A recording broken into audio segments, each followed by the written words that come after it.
Radiation therapy is a key part of a cancer patient's treatment. It's necessary to the slowing down and killing of cancerous cells in masses. However, most radiation therapy is not as precise as it could be. It typically beams a large area of high-energy X-ray radiation into the patient's body. This can leave more than just the cancerous area irradiated.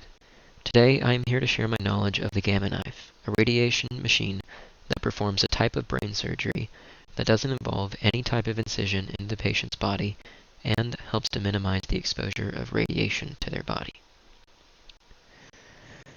The Gamma Knife was first developed by Swedish physician Lars Leksell and biophysicist Björn Larsen in 1967. The first machine was assembled and installed into a hospital in Stockholm, Sweden in 1968.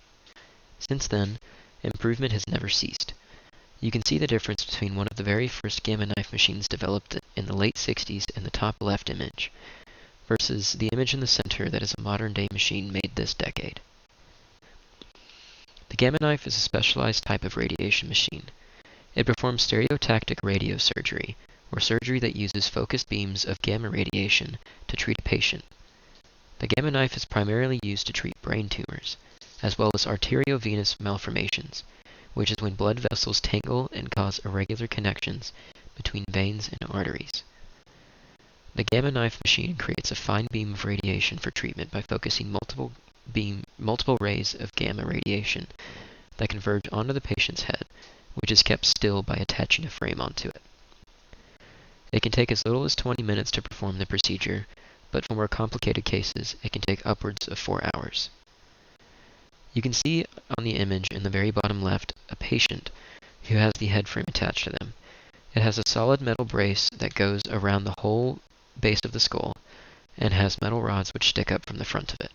The image on the top right is a breakdown of how the machine works. It uses radioactive cobalt to produce rays of gamma radiation within the shielding shell, which are then designed to focus onto a small point on the patient's head. The patient's caretakers use a combination of positioning the patient, positioning the machine, and the head brace to produce the finest beam of radiation possible in the most precise location for where the patient needs it. After learning of this procedure, I became very attached to it, especially having helped cancer patients in the past at a cancer center. I really appreciated how it was created in order to give the patient a smaller dose of radiation.